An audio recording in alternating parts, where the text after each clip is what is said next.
सो हम लोग क्या कर रहे हैं, हम लोग ऑफर कर्व कर रहे हैं विद एंडाउमेंट। विद एंडाउमेंट से मतलब है एंडाउमेंट हमारे को गिवन। सो हम लोगों ने, अगर आपको याद हो, डिमांड के चैप्टर के अंदर ऑलरेडी ऑफर कर्व्स कर रखे हैं, प्राइस ऑफर कर्व और इनकम ऑफर। तो यू शुड आस्क मी कि मैम हम कौन सा वाला ऑफर कर्व कर एंडाउमेंट के साथ में, प्राइस ऑफर कर्व या income offer? And I will tell you see, जब हमारे पास एंडाउमेंट गिवन है और हम बोलते हैं एंडाउमेंट फिक्स्ड है, क्योंकि हम एंडाउमेंट को अगर चेंज कर देंगे तो सारा एनालिसिस ही चेंज हो जाएगा, जो कि हम नहीं करते। हम क्या बोलते हैं, एंडाउमेंट फिक्स्ड है। अब एंडाउमेंट अगर फिक्स्ड है तो इनकम चेंज करने के लिए, टू इंक्रीज और decrease my income, I actually have to change the price only. जब मैं प्राइस को चेंज करूंगी तो मेरा ऑटोमेटिकली इनकम चेंज होगा, राइट? बिकॉज एंडाउमेंट तो फिक्स्ड ही है। लाइक फॉर एग्जांपल, अगर मेरे पास एंडाउमेंट है एज अ बंडल 5,10 और मेरे अभी इनिशियल प्राइसेस हैं 10,10, तो what is my income? My income is 1। Income of a curve में हम बोलते थे हम इनकम बढ़ाते जाते। सपोज प्राइस मेरा हो जाता है 20, विद द सेम एंडाउमेंट, क्योंकि एंडाउमेंट फिक्स्ड है, my income now becomes how much? 200।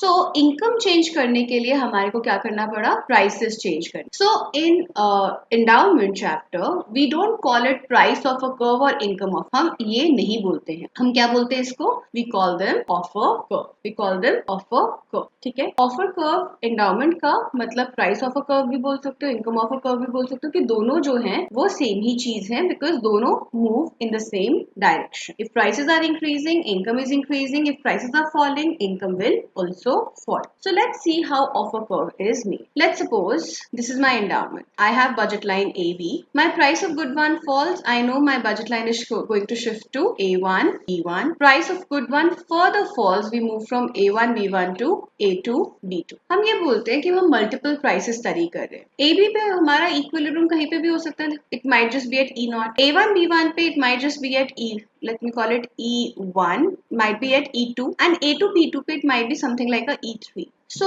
हमारे पास क्योंकि इक्विलिब्रियम कहीं पे भी हो सकते हैं, लॉजिकली हमारे इक्विलिब्रियम ऐसे वर्क करेंगे ना। हम ये बोल रहे हैं कि initially price of good one is really high, price of good one is really high. क्योंकि price of good one very high है तो वो क्या है? वो नेट सेलर है। आप खुद सोचो, आपके पास एक गुड है जिसका प्राइस बहुत ज्यादा हाई है, आपके पास उस गुड का एंडाउमेंट ऑलरेडी है, मतलब वो गुड आपके पास ऑलरेडी सप्लाई में है, तो आप क्या करोगे? आप बोलोगे यार पैसे बहुत ज्यादा मिल रहे हैं, सेल करता हूँ ना, दूसरे गुड को ज्यादा कंज्यूम कर पाऊंगा। So you might be a net seller. Net seller का मतलब है कि आपके पास जो गुड है अवेलेबल वो ज्यादा है और जो आप कंज्यूम कर रहे हो वो कम है। अब P1 का प्राइस जो है वो थोड़ा कम हो जाता है। यू माइट जस्ट से, अच्छा I don't want to sell, I don't want to buy, I am neither a seller nor a buyer. तो मैं क्या कर रही हूँ? मैं अपना एंडाउमेंट ही कंज्यूम कर रही हूँ, राइट? उसके बाद प्राइस फर्दर फॉल कर जाता है तो आप बोलोगे यार प्राइस बहुत कम हो गया, आपकी यूटिलिटी तो उतनी ही है ना गुड से। देन यू विल से अच्छा let me start buying. So that is what we are showing. तो E1 पे अगर आप देखो, then the person is a net seller। E2 पे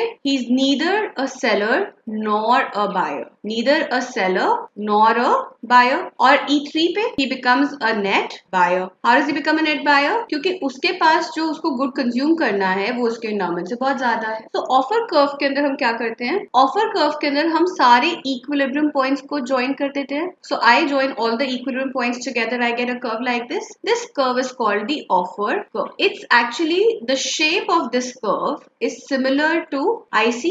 The shape of this curve is similar to IC, but it's a very flat IC। So it's not an IC actually, it's similar to an IC and it's a very flat curve। Very flat curve से हमारा मतलब है it's not like a cup like convex, it's a very flat curve। But offer curve actually resembles an IC। So this is how we plot the offer curve for endowment chapter। The second thing I want to do in this video is the demand curve। हमारा demand curve कैसे बनता है? तो हमारे पास ना इसके अंदर 4 concepts हैं। We have 4 concepts। We have gross demand, we have gross supply, we have net demand and we have net supply। So सबसे पहले मैं gross demand और gross supply की बात। So this is my gross supply। Gross supply का मतलब होता है टोटल सप्लाई जो आपके पास किसी पॉइंट पे हो सकती है, टोटल सप्लाई। ये मेरा है कर्व ग्रॉस डिमांड का। ग्रॉस डिमांड से हमारा मतलब है टोटल डिमांड जो किसी भी एक टाइम पे हो सकती है, टोटल डिमांड, ठीक है। और ये वाला जो प्राइस है जहाँ पे gross demand and gross supply equal है, I am going to call it P1 star, क्योंकि ये जो डिमांड का हम स्टडी कर रहे हैं वो हम गुड वन का स्टडी, क्योंकि हम गुड वन का स्टडी कर रहे हैं, that's why I am calling it P1 star.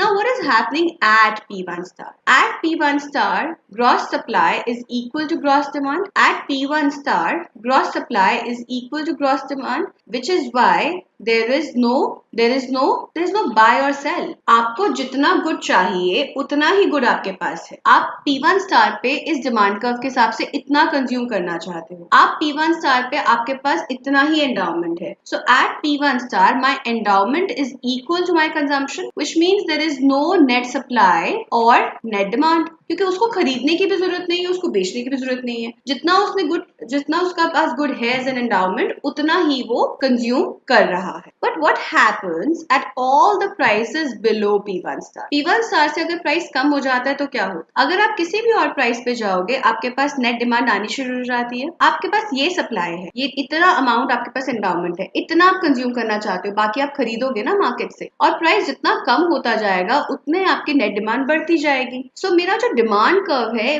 इसमें दो चीजें हैं। पहली बात तो it exist only below P1 star, it exist only below P1 star. P1 star से ऊपर हमारा demand curve, net demand curve है ही नहीं। दूसरी बात क्या है? as P1 falls my demand or net demand will increase. ठीक है, that's my net demand curve. Similarly, on the other side, I want to make a net supply. Net supply curve भी कहाँ से शुरू होगा? P1 स्टार से। P1 star के नीचे डिमांड है, सप्लाई नहीं है। P1 स्टार के ऊपर मेरे पास नेट सप्लाई कर्व आएगा। So P1 स्टार के ऊपर I have this upward sloping curve which is the net supply curve. So जैसे जैसे प्राइस बढ़ता जाएगा, वैसे वैसे the gap between what I want to consume and what I have will go on increasing, and this gap is represented here. ये जो gap है उसको हम इस कर्व पे represent कर रहे हैं। This curve is called the net supply curve. So इस वीडियो में हमने क्या क्या किया? इस वीडियो में हमने दो चीजें करी हैं। हमने ऑफर कर्व करा है और हमने डिमांड कर्व करा है। From theory stand point these are not really important, but we should definitely know them, because पता नहीं लगता यूनिवर्सिटी का, वो कहीं से भी कोई भी क्वेश्चन दे सकते हैं। It's a simple enough topic, you know it, you done it once, you know it already. ठीक है, I will see you in the next video. Thank you.